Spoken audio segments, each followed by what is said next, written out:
राहुल गांधींची जीभ छाटायला नको तर जिभेला चटके द्यायला पाहिजेत असं वादग्रस्त विधान करत भाजपचे खासदार अनिल बोंडे यांनी पुन्हा एकदा राहुल गांधींना लक्ष्य केलंय।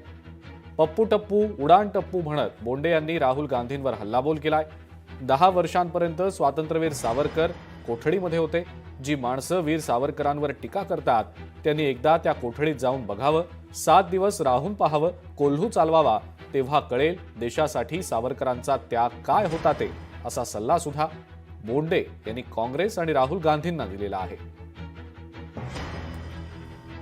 कि आओ एक बार और यहाँ पे कम से कम वो सभी कांग्रेस के पप्पू टप्पू उड़ान टप्पू उनको मैं बताना चाहता हूँ कि इस कोठड़ी में 7 दिन तक रहो, 7 दिन तक कोल्हू चलाओ, 7 दिन तक ये कपड़े पहनो, तब आपको समझेगा कि देश के लिए क्या परिश्रम, क्या योगदान, क्या त्याग वीर सावरकर जी ने दिया है।